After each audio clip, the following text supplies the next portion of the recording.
Bueno, estoy muy feliz de poder compartir con nuestras invitadas del día de hoy. Vamos a hablar de un tema que además a mí me gusta mucho, lo vengo hablando hace mucho tiempo aquí en la radio y donde me toque, digamos, militar, casi me gusta eso porque me siento también un activista de estos temas. Así que encantado de poder estar con estas dos mujeres, un baretés, como se dice, y eso me gusta mucho. Alicia Amarilla, ¿cómo te va, Ali? ¿Cómo estás? Todo bien, muy buenos días, Leo. Muchísimas gracias por la invitación. Muchas gracias por estar. Alicia Amarilla es campesina en la localidad de Repatriación, lideresa campesina de Conamuri y la Vía Campesina, estudiante de comunicación para el desarrollo en la Universidad de Pilar. Y también con nosotros está Sara Cebaco. Hola Sara, ¿cómo estás? Hola, buen día. Muy bien, gracias. Igualmente, Saludos. muchas gracias por estar aquí. Sara es investigadora de Base East, tiene una maestría en economía, se ha formado en Francia, donde nació y creció, bueno, desde los 17 años que vive en el calor paraguayo, es investigadora, militante social, ya le dije, es economista, y bueno, tiene mucha producción científica que está orientada a las cuestiones del agronegocio, así que nos va a iluminar mucho en el día de hoy. Sara, empezando por este libro, justamente que lo estoy leyendo y que le pido a la gente que si quiere hacerlo, creo que se puede bajar por PDF. Es Sí. es un libro.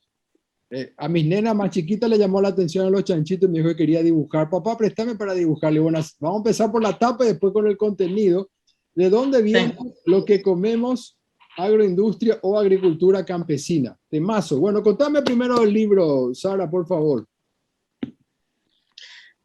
Bueno, nosotros, ese es un tema, ¿verdad? Que queríamos, o sea, desde BaseIS, o sea, no, era un tema que queríamos investigar, ¿verdad? Y tratar de ver si efectivamente, o sea, la primera pregunta que nos hicimos hace 2 años es si era posible evaluar eso en realidad. Ujú. Dijimos, lo genial sería para conectar, ¿verdad? Porque siempre nosotros tenemos producciones científicas sobre el agronegocio, pero la idea era poder acercar todo este tema de la producción de alimentos finalmente y el tema, ¿verdad? Del modelo de producción agrícola acá en Paraguay, acercarlo de manera más, de mejor manera en todo caso a la gente en general y cómo finalmente nuestra conexión, digamos, diaria con la agricultura serían los alimentos. Por eso lo primero que nos preguntamos es si era posible evaluar eso. Entonces, decir, cada día yo cuando como, yo estoy en Asunción, pero otros en Caguazú o donde sea, ¿verdad? Sí se podría saber más o menos de dónde viene, si es producido por la agricultura campesina, cuánto es producido por la agricultura campesina de lo que vamos comiendo cada día, en general la población. Y obviamente, cuando yo empecé a pensar la cuestión en particular con Mariel, ¿verdad? Que me estuvo, con quien me estuvo guiando en este estudio, la cuestión eran los datos, ¿verdad? Los datos existentes no permiten decir de una, bueno, tanto es producido por la agricultura campesina. Uno, porque en realidad la agricultura campesina, ¿verdad? No es tipificada como tal por las autoridades, ¿verdad? Lo que existe como tipificación, vamos a decir, es la agricultura familiar. Y después medianos productores o grandes productores.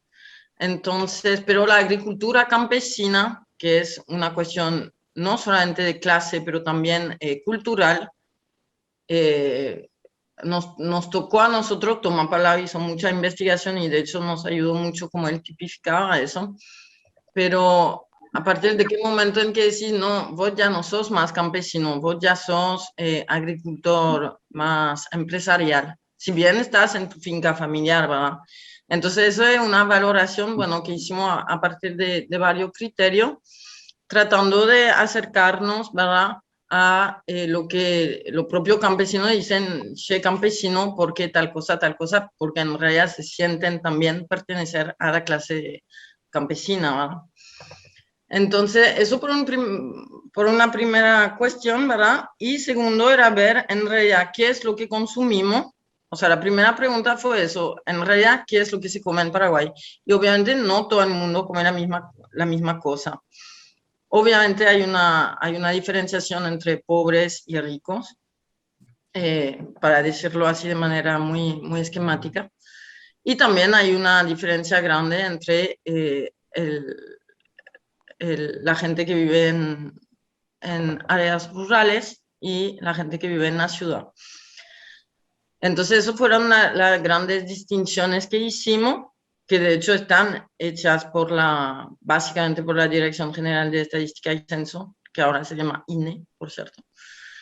Y bueno, entonces intentamos ver qué es lo que se consume en términos de alimento. Realmente hay un vacío enorme en Paraguay en términos de estadísticas. La última encuesta nutricional, que es la que determina eso en realidad, es del año, se hizo a fines de los años 60, se publicó creo en el 73. Entonces, esa es la última encuesta nutricional de la cual disponemos y la población cambió Casi muchísimo. 50, claro, casi 50 Ni años. miré eso yo. Casi Claro. 50 años, estamos hablando de un periodo de casi 50 años.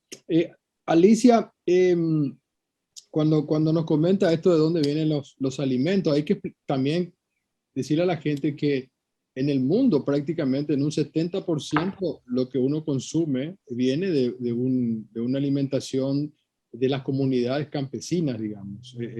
Aunque la gente crea que no sé de dónde viene, si viene de otro planeta, digamos, ¿verdad? Pero eso es lo que sostiene el mundo versus justamente ese otro modelo que está arrasando Paraguay y muchos países en Latinoamérica del agronegocio que como que empuja y nos quieren tirar no sé dónde, ¿verdad? Porque mar no tenemos. Asimismo, Leo, realmente la mundo puedo sostener en cuanto a alimentos son los pequeños productores, son los campesinos indígenas o producían en su pequeño tierra, ¿verdad? En temas de producción.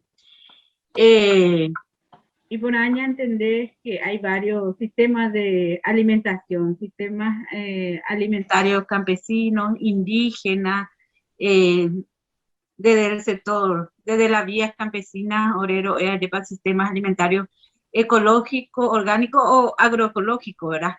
Que Icatujape o recuperar los saberes de nuestros pueblos en cuanto a producción sana, que podemos producir para enfriar el planeta, que podemos practicar y llevar adelante otra vez nuestros saberes de nuestros ancestros, de nuestro abuelo, abuela, semilla, conservación de semilla, del cuidado a la naturaleza, de observar, de visibilizar el aporte de las mujeres también en el proceso de producción, ¿verdad? De producción de alimentos.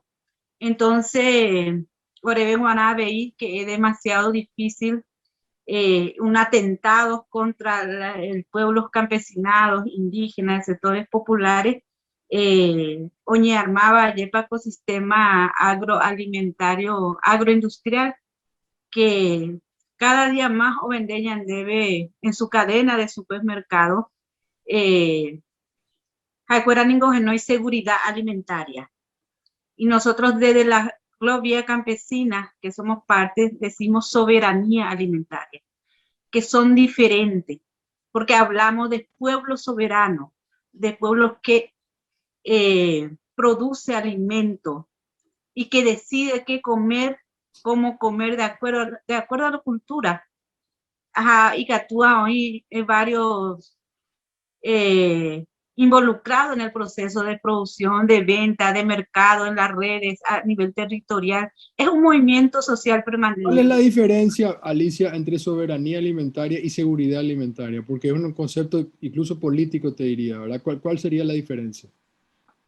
La diferencia para nosotros, el tema de seguridad alimentaria, es asegurar que la gente coma, pero mal nutrido. Vos encontrás en el supermercado, no sé, canasta familiar básica para, no sé, encontrar un pucherito, no sé, un fideo, una cosita más barato que puede acceder la gente que menos tiene plata. Vos podés acceder mínimamente, pero son malnutrición. No te vas a morir de hambre, te asegura, pero sí o sí tenés que comprar por un lado y por otro lado estamos lejos de la nutrición. Entonces, para nosotros hablar de soberanía alimentaria es hablar de territorio, de agua, de semilla, de tierra, en su conjunto, ¿verdad? Y sin embargo, la seguridad alimentaria te asegura la alimentación, inclusive te puede donar, no sé, carne de soja, leche de soja, te puede hacer ollas populares, no te vas a morir de hambre, pero ¿dónde está la nutrición? Y por otro lado, la dependencia por lo que produce, ¿verdad? Vos no tenés tierra, vos no tenés forma de producción, vos no tenés forma de desarrollarse, pero tenés que estar dependiente de la gente que produce alimentos. Entonces, para nosotros es un esclavismo que no ofrece. Y ahí volvemos, perdón, Ali, volvemos a Sara, porque ella decía que desde el año 63, del 73, la última publicación sobre alimentación. Sara, ¿y de qué se alimenta el paraguayo y la paraguaya hoy, digamos? ¿De qué nos alimentamos hoy ante esta situación que nos plantea Alicia? Sí. Bueno, la cuestión de soberanía alimentaria justamente es esto, o sea, poder, ¿verdad?, elegir más o menos qué comer y saber en conocimiento de causa, ¿verdad?, qué es lo que comemos y de dónde viene. También es eso. En general, la cuestión nutricional a la cual se refiere Alicia, de hecho, no está muy bien en Paraguay, o sea, no, los desequilibrios nutricionales, ¿verdad?, son importantes. Yo creo que todo el mundo vio eso en toda esta etapa de pandemia, ¿verdad?, porque hay mucho diabetes, mucha hipertensión, mucha obesidad, y eso se debe justamente a lo que comemos. Hay una sobrerepresentación en la alimentación en promedio, voy a decir, ¿verdad? En promedio, lo primero que se come en Paraguay son harinas y cereales. Retomando un poco, porque yo tuve que usar obviamente los esquemas de las canastas de alimentos. Harinas y cereales significa básicamente panificado, ¿verdad? Fideos, todo lo que está hecho a partir de trigo en general, ¿verdad? Eso es lo que más se come. En segundo lugar, después está la carne, ¿verdad? Y después los lácteos. Y finalmente, después, en tercer lugar, están las frutas, verduras. Eso puede cambiar un poco según, efectivamente, el nivel de vida. O sea, yo hice un análisis en el libro, no quiero detallar todo acá, pero hay diferencias en ese orden según los ingresos de la familia. Generalmente, más es rico, a mayor ingreso, mejor nutrición, vamos a decir, claro. Y también es distinto según si vivís en el campo o la ciudad, porque obviamente en el campo hay un acceso mucho más directo, ¿verdad?, a todo lo que es hortalizas, al menos las que no son importadas, son de producción nacional, a hortalizas y frutas, ¿verdad?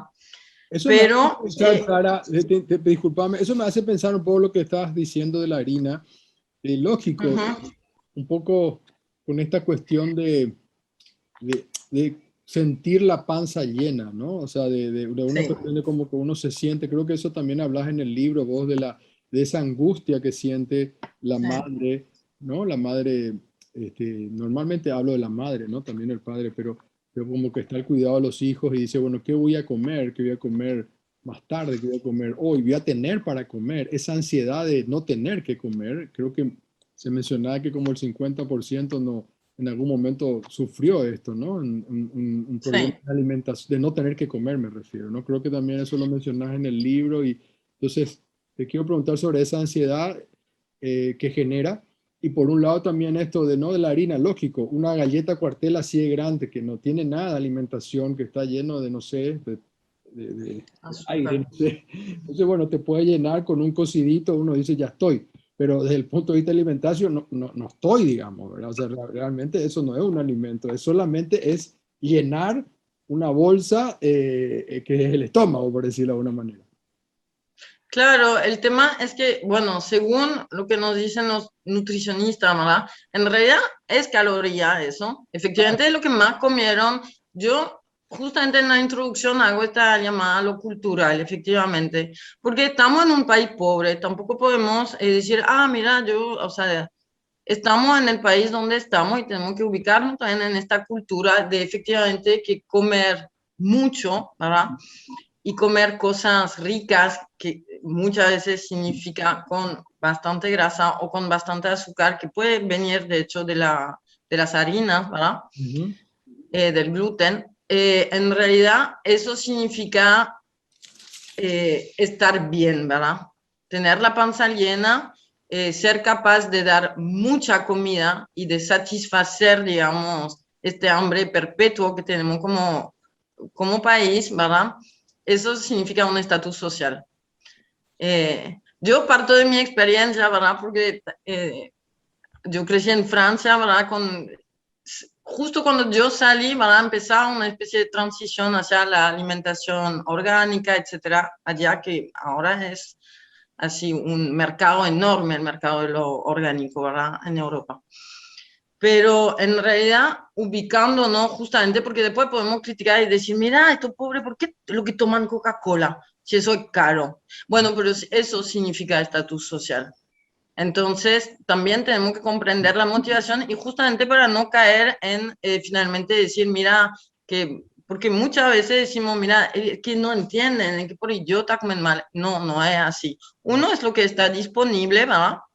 Exacto. Es lo que más se muestra, o sea, la publicidad del modelo de consumo, el enorme nivel, los millones y millones de dólares invertidos para que se coma mal, ¿verdad?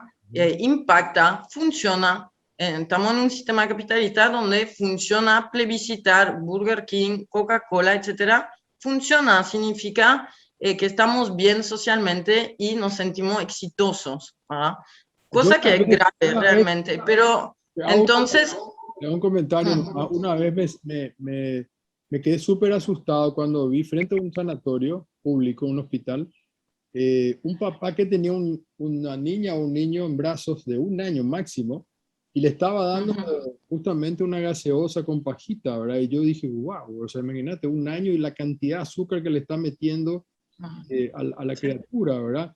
Entonces, le quiero pasar a Alicia porque esto tiene que ver también, y veo que pasa también en el interior, Alicia, ¿verdad? O sea, esto que decía Sara, no solamente de la publicidad, del modelo, llega, y muchos lugares ya directamente no se toma un jugo de frutas como antes podía haberse tomado natural, sino que se termina tomando a cualquier marca gaseosa, la más barata mejor porque no le alcanza el bolsillo, digamos, o algún juguito en polvo, digamos. Entonces, como que también eso ha penetrado en el campo. Claro, estamos en sociedad de consumo, como dijo Sara. Se me mandó Ande, como dijo un señor que salió de su casa y a la despensa había Coca-Cola, a otra esquina había Coca-Cola, todo propaganda, y al tercer cuadra ya compró Coca-Cola. Dice, de tanto que mira en todas partes ya le da ganas de tomar Coca-Cola. Y es cierto que perdemos mucho también el tema de valor nutricional, de valorar lo que es nuestro. Tanto nos metió estos temas de propaganda y perdemos nuestra forma de alimentación. Antes, por ejemplo, en el campo se comía muchísimo harina de maíz, o sea que por la mañana rora curar, rora pirú, todo tipo de rora, ¿verdad? Mediodía, no sé, boriborizo, sin fines de alimento, comida que tenemos a base de maíz, chipaguazú, sopa, todas esas cosas, todo el tiempo, ¿verdad? La gente no compraba galletas, hacía chipa y guardaba, ¿verdad? Y hoy en día yo creo que perdemos muchísimo, y además que perdemos también por el tema de los transgénicos, ¿verdad? Nuestra propia semilla. Estamos en peligro de perder todo, nuestra base de alimentación como el maíz. Eso es uno también. Por otro lado, a veces la gente no no sabe comer más, no sé, zapallito, no sabe poroto, por ejemplo, muy pocas veces. No somos como los brasileños que con su flecha todos los días comen, sino que no, acá en Paraguay el poroto una vez a la semana, 2 veces máximo, ¿verdad? Si no tiene fideo, no tiene galleta, pareciera que no tiene nada, ¿verdad? Justamente por eso también las organizaciones promovemos este tema de soberanía alimentaria, y dentro de la soberanía alimentaria rescatar otra vez todas nuestras recetas de alimentación que tenemos. Tenemos una diversidad de recetas en Paraguay que tenemos que ir rescatando y saber. Upeare Orero, sabor y saberes. Tenemos que saborear otra vez la comida, porque eso también perdemos. Yo conozco así de gente que le gusta más pollo que gallina casera, por ejemplo, ¿verdad? Por el sabor. Entonces perdemos el sabor, tomamos jugo y tenemos que licuar todo otra vez, hacemos todo el proceso, no saboreamos más la comida, no distinguimos más. Entonces tenemos que saber otra vez alimentarnos. Yo creo que en nuestro país tenemos la posibilidad de producir alimento para el autoconsumo, de diversificar nuestra producción, para nutrirnos otra vez, porque estamos muy mal nutridos en Paraguay, realmente, de la ciudad hasta el campo, ¿verdad? Entonces, Claro, pasa que no la consigna es, vamos a producir para que el mundo pueda comer, digamos. Esa es la gran volaterapia, digamos. Vamos a producir claro, para que el mundo consuma y nosotros le estamos alimentando. No me voy a olvidar nunca cuando Faber decía esto, el mayor productor de soja transgénica de este país, ¿no? Decía, no, nosotros estamos alimentando al mundo y se regodeaba con esta frase y hasta él creía su propia mentira, seguramente, ¿no? Tal vez crea que somos todos tontos. Permítame hacer una breve pausa, por favor, señoras, y ya volvemos, ¿sí?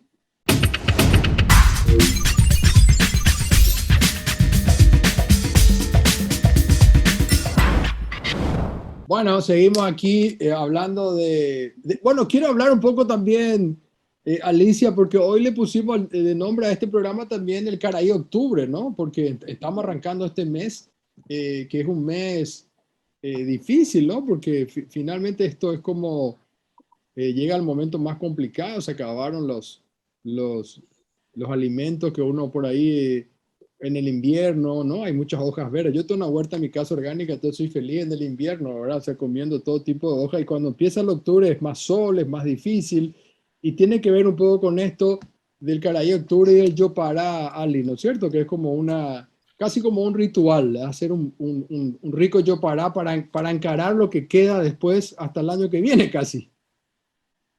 así mismo, nuestra cultura es recibir a Caray Octubre con Yopara.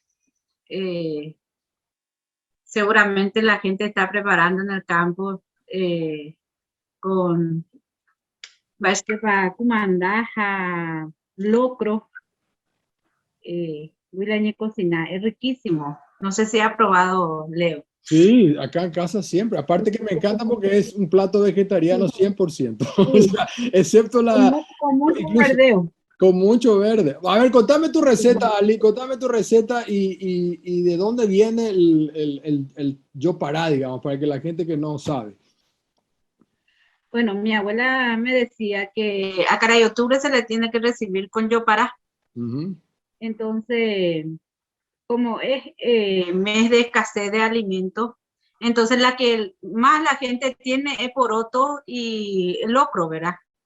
Entonces, eso se remoja un día antes y el 1 de octubre empezás a cocinar, ¿verdad? Poner tu poroto y tu locro y empezar a hervir con muchas verduras. Y a sacar sin carne, o sea que nosotros comemos sin carne, ¿verdad? Yo veo que hay en algunos lugares le pone carne, pero mi abuela decía que no se tiene que poner carne, porque justamente por el crisis, ¿verdad? Entonces vos sacás tu yopará, le puedes poner todo lo que tenés, puedes poner poroto manteca, si tenés diferentes tipos de poroto, ¿verdad? No solo uno. y después tu locro. Y cuando terminas, sacas y le pones todos los verdeos que tenés, ¿verdad? Ya sea cebolita, perejil, cilantro, todo lo que quieras poner en tu plato, ¿verdad? O sea, en tu cacerola. Y si por ahí tenés queso, le pones, si no, no, así nomás también. Y es Con como mucha un plato, manteca. es como un plato, como sopa también, ¿no? Tiene con leche, Sí, sí, como una, sí, exactamente, como una sopa. a pesar Si del tenés, calor que puede hacer de repente en octubre, pero creo que justamente en estos días la temperatura va a bajar, entonces se puede prestar. eso se hace mucho. En la comunidad se hace un feroz olla y se distribuye. Tenés que invitar a tu vecino. Ujú. Entonces, como un olla popular se hace el yopará. Normalmente en 2, 3, 4 casas en el barrio y entonces se distribuye la gente. Cada uno viene con su plato y come ahí o lleva el yopará. Este también es una forma de solidaridad, de armonía en la comunidad. Qué hermosa costumbre, ¿no? Poder compartir un buen plato de alimento sano, ¿no? Y Alicia, para no dejar este tema que tiene que ver con lo que vos hablabas de poroto o el cumandá uraí, que es un poroto Sí. muy, lastimosamente que no se encuentra y es maravilloso, ¿no? Incluso la Yaica alguna vez publicó un libro sobre el cumandá uraí con recetas, hasta helado había de receta con el cumandá uraí. Sí. Yo tengo ese libro, por lo menos lo tengo guardado. ¿Qué es lo que pasa con el tema de los precios también? Porque en el campo o ahí nomás en el mercado, la mandioca, el poroto cuestan muy baratos, digamos, es accesible de alguna manera, pero llega a la ciudad con un precio absolutamente desmesurado y eso le afecta también al que va a comprar al supermercado, o sea, es el consumidor final el que se ve afectado. Háblame de eso, por favor, esta Porque la diferencia. mandioca, claro, la mandioca ahora mismo está 300 a 350 guaraní el kilo, se compra en el campo. Y ahora veo que acá ya está como 5.000 el kilo. Es una locura total. Y este tema de alimentación, yo creo que de verdad tenemos que hablar sobre el tema como ciudadanos, no solamente los campesinos, sino que todos los consumidores de las ciudades, ya sean los espacios públicos, los espacios ya producí, no sé, producción de huertas urbanas, por ejemplo. En Asunción hay muchísimos lugares verdes, hay muchísimas zonas que donde se puede producir. Y si sumamos el costo de verduras, de cosas de verdeo y cuánto gastamos por mes, y si tenés una huertita en tu casa o en tu vedera, cuánto ahorramos. Y además vamos a producir sin veneno, ¿verdad? Porque sí podemos producir orgánicamente, ahí podemos usar el cumandayuraí como también para comer y como abono también, que es muy bueno. Sí. Entonces hay muchísimas cosas que podemos hacer en nuestro espacio, ¿verdad? De ir consumiendo y tratar esa sensibilización, yo creo que cuando empezamos a trabajar la tierra, ahí hay otros contactos y no sé, valoramos lo que hacemos. Hay un amor a la naturaleza, a la semilla, a la alimentación. Hay una otra forma de relacionamiento. Y yo llamaría a la gente que traten de hacer algunas huertas, embellecer nuestras ciudades con verdura, ¿verdad? Totalmente. Porque realmente Tiene que necesitamos ver, eso. yo creo que tiene que ver perdón, Ali, tiene que ver con el concepto del Ibumaranelú, digamos, ¿no? Del buen vivir. Eso, no, eso viene de las raíces guaraníes, ¿no? De que uno buscaba este camino sin, como le dicen, la tierra sin mal, ¿verdad? Y se iba alimentando justamente de lo que encontraba y después se iba moviendo, entonces no generaba un daño ecológico. Pero no quiero desperdiciar esta oportunidad que le tengo a Sara, que es economista y sabe mucho además de este tema del libro. Sara, háblame de la famosa inversión extranjera y del mito del Producto Interno Bruto y de todo este discurso desde el gran Banana Ferreira, desde el gran Banana Ministro Ferreira para abajo, digamos, todos los últimos 10, 15 años que nos hablan de esto. nos quieren marear y mentir con tantos números. Sí, o en realidad con palabras que muy pocos manejan, ¿verdad? En la población. Entonces, bueno, estábamos hablando que a veces hay para mí un mito, ¿verdad? Que se construye, que de hecho muchos economistas ya a nivel mundial están deconstruyendo. Uno es sobre el PIB, ¿verdad? Paraguay, por ejemplo, es el campeón, dentro de todo, en América Latina, un país que sostuvo niveles de crecimiento del PIB, ¿verdad? Del famoso Producto Interno Bruto. Entonces, uno se pregunta, con mucho sentido común, pero entonces, ¿por qué sigue habiendo pobreza, verdad? Claro. ¿Por qué? Si el PIB crece, estamos bien, el PIB crece. Entonces, como si fuera, entonces toda la población tenemos que alegrarnos, ¿verdad? Porque estamos bien, pero en realidad estamos mal. Entonces, el PIB no es un indicador de bienestar de un país, es un indicador del crecimiento de valor de ciertos bienes y servicios. En Paraguay, el BCP te lo dice, la mayor parte de este crecimiento del PIB responde al agronegocio, ¿verdad? Entonces, cuando el PIB va bien, significa que la soja se vende bien y la carne se vende bien. Y que son commodities con precios que están en la bolsa. Por eso el tema de precio de alimento también, bueno, después voy a volver a eso. Pero no significa que haya mayor aporte tributario, no significa que haya el famoso efecto derrame, ¿verdad? Que hablan en la economía, que eso ya fue demostrado, o sea, por todos los científicos del mundo, que eso existe si efectivamente hay una política de Estado orientada a eso, pero no es que desborda la bañera y que se derrama la riqueza, ¿verdad? En los territorios. Esto no existe. Y al mismo tiempo, el famoso crecimiento del PIB supuestamente atrae las inversiones, porque, digamos, el mito que te venden es decir, mira, un país que va bien, entonces, rápido agarro mi plata y pongo en este país para que se multipliquen los panes, ¿verdad? Y eso tampoco ocurre, ¿verdad? En Paraguay la inversión, la IED, ¿verdad? La inversión extranjera directa, no crece tanto en las últimas décadas, ¿verdad? Básicamente porque en realidad esta inversión, si bien hay un aumento de ciertas inversiones, pero también nacional, también del dinero de actividades ilegales, ¿verdad? En Paraguay. Pero en realidad no ocurre con tanta amplitud, ¿verdad? Uno, porque hay un clima de negocio que es extremadamente del amiguismo corrupto, y eso lo comprobamos todos los días acá. Entonces, hay empresas que ya no quieren más venir para estar obligados a distribuir plata a todo lo correlí del gran gurú de no sé qué. Y por otro lado, porque finalmente ya hay, o sea, digamos, a nivel mundial, ya hay cierta conciencia y ya hay ciertas reglas también que se van a poner cada vez más pesadas, esperemos, ¿verdad?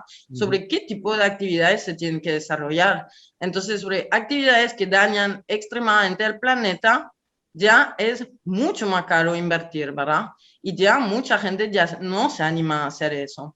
Y finalmente, entonces, podríamos imaginar un mundo en que exista algún tipo de principio o de moral, voy a decir moral solidaria, no cristiana ni nada, pero algo de moral en el negocio, ¿verdad? Algunos lo tienen, pero sobre todo en realidad en un país que es inestable políticamente, donde finalmente depende de la voluntad, ¿verdad? De un sector extremadamente oscuro, ¿verdad? De un partido que está en el poder, porque finalmente está en el poder y domina el país desde 1940 y pico. Obviamente Paraguay no es un destinatario grande de las inversiones extranjeras porque no hay ningún tipo de seguridad para alguien que hace un negocio y que quiere lucro, ¿verdad? No hay seguridad de que finalmente le vaya bien en esta inversión. Entonces hay que dejar con este mito y hay que ver efectivamente qué es lo que Paraguay desarrolla, ¿verdad? Y obviamente, volviendo a nuestro tema, ¿verdad? Una de las cuestiones que no desarrolla es el trabajo en el campo, y yo quería, haciendo el enlace con lo que decía Ali, ¿verdad? Sobre el tema de la huerta urbana y todo eso, que a mí me parece genial, que efectivamente la gente tiene conciencia, toma conciencia incluso de lo que es el trabajo campesino, ¿verdad? Al intentar solamente tener 3 plantitas de tomate, ¿verdad? Yo que vengo mi padre era campesino, ¿verdad? En Francia, pero en el monte, muy pequeño productor. Yo ya no, por ejemplo, yo estoy en la ciudad, asumo mi estatus de urbana, ¿verdad?